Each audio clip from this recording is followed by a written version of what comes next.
ସାଙ୍ଗମାନେ ଆପଣଙ୍କ ସହିତ କେବେ ଏମିତି ହେଇଛି ଯେ ଆପଣ ଜଣଙ୍କୁ ବହୁତ ଭଲ ପାଆନ୍ତି, ତାକୁ ଜୀବନ ସବୁ କିଛି ଭାବି ଦିଅନ୍ତି, ସେ ଯିଏ ହଉନା କାହିଁକି ସେଇ ମଣିଷ ଆପଣଙ୍କୁ ଦିନେ ଧୋକା ଦେବ, ଆପଣଙ୍କ ବିଶ୍ୱାସ ସହିତ ବିଶ୍ୱାସଘାତକତା କରିବ।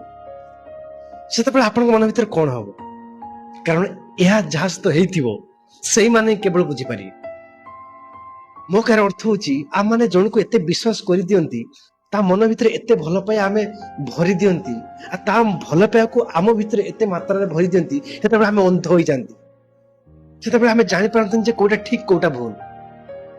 ପରବର୍ତ୍ତୀ ଅବସ୍ଥା ଯେତେବେଳେ ଆମେ ପସ୍ତାନ୍ତି, ଯେତେବେଳେ ଆମେ ଜାଣନ୍ତି ଯେ ପ୍ରକୃତରେ ଏଇ ଲୋକଟା ଭୁଲ, ଆମେ ଯାହାକୁ ଭଲ ପାଉଛନ୍ତି, ଯାହାକୁ ବିଶ୍ୱାସ କରୁଛନ୍ତି, ସେ ଲୋକଟା ପ୍ରକୃତରେ ଭୁଲ, ସେତେବେଳେ ସାଙ୍ଗ କିଛି ନଥାଏ।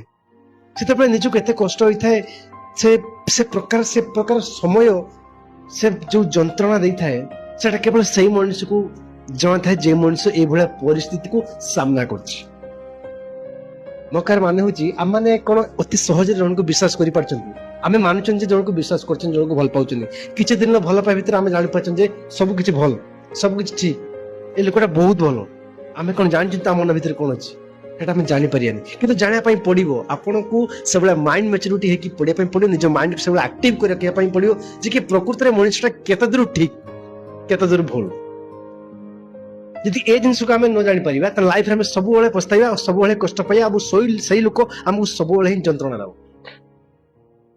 ତେଣୁକରି ଏସବୁ କାମ ଆମ ଦ୍ୱାରା ହବ, ଆମେ ଜାଣିପାରିବା, ଆମକୁ ଜାଣିବା ପାଇଁ ପଡିବ। ଆଜ୍ଞା, ଲାଇଫରେ ଆମେ ଯଦି ରିସ୍କ ନ ନେବା, ଆମ ଲାଇଫରେ ସବୁ କିଛି ଭୁଲ ହେଇଯିବ। କାରଣ ଆମେ ଜଣକୁ ଭଲ ପାଇଲା ପରେ, ସେ ଭଲ ପାଇବାର ଅର୍ଥ ହଉଛି ଖାଲି ଗାର୍ଲଫ୍ରେଣ୍ଡ ନୁହେଁ କି ନିଜ ଜୀବନ ସାଥୀ ନୁହେଁ, ସମସ୍ତ କଥା କହୁଛି, ନିଜର ଫ୍ୟାମିଲି କୁହନ୍ତୁ, ନିଜର ରିଲେସନସିପ କୁହନ୍ତୁ, ସମସ୍ତଙ୍କୁ ଆମେ ବିଶ୍ୱାସ କରି ଆମର ପ୍ରକୃତରେ ଆମର ଯାହା ସବୁ ପର୍ସନାଲ କଥା ଆମେ ସେମାନଙ୍କ ପାଖରେ ଡିସ୍କସନ କରିଦିଅନ୍ତି। ଆମର କିଛି ବି ଆମ ଲାଇଫରେ କିଛି ଗୋଟେ ପ୍ରୋବ୍ଲେମ ହେଲେ ବି ଆମେ ସେମାନଙ୍କ ପାଖରେ କହିଦିଅନ୍ତି। ଆମେ ଜାଣିପାରନ୍ତି ଯେ ଏଇ ପ୍ରକାର ପ୍ରୋବ୍ଲେମ ଆମକୁ ଆଗକୁ କି ପ୍ରକାର କ୍ରିଟିକାଲ ଅବସ୍ଥାରେ ପକେଇଥାଏ, ସେଟା ଆମେ ଅତି ସହଜେ ଜାଣିପାରନ୍ତି ନାହିଁ।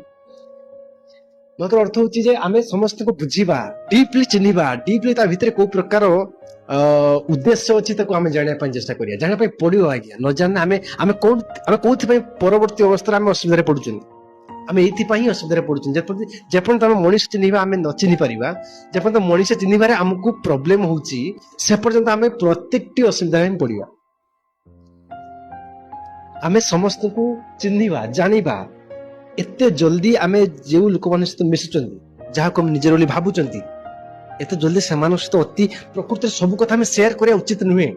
ଏଟା ଆଦୌ କରିବା ଉଚିତ ନୁହେଁ, ଯଦ୍ୱାରା କି ଆପଣଙ୍କର ପ୍ରତ୍ୟେକଟି ୱିକଲି ପ୍ରତ୍ୟେକଟି ଦୁର୍ବଳତା ସେମାନଙ୍କୁ ଜଣା ପଡିଯାଏ, ଆଉ ସେଇ ସମୟରେ ଆପଣଙ୍କୁ ସେ ଯେଟା କଥାରେ ନାହିଁ ନା ଯେ କଟା ଘାରେ ଚୂନ ମାରନ୍ତି, ସେଇଭଳିଆ ଅବସ୍ଥାରେ ସେଇଭଳିଆ ସିଚୁଏସନ ଆସିଥାଏ, ଆମେ ଜାଣିପାରନ୍ତି ନାହିଁ। ତେଣୁ ମୋ କହିବାର ମାନେ ହଉଛି ଯେ ମଣିଷ ଚିହ୍ନିବା ପାଇଁ ଆମକୁ ଟିକେ ସମୟ ଲାଗିଥାଏ।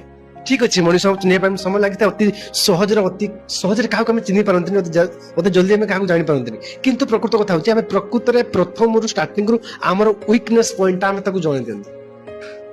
ଯେକୌଣସି ଲୋକ ସହିତ ଆମେ ମିଶନ୍ତି, ଆମର ୱିକନେସ୍ ପଏଣ୍ଟଟାକୁ ଆମେ ତାକୁ ଜଣେଇ ଦିଅନ୍ତି, ଯଦ୍ୱାରା କି ଆମେ ଅସୁବିଧାରେ ପଡନ୍ତି।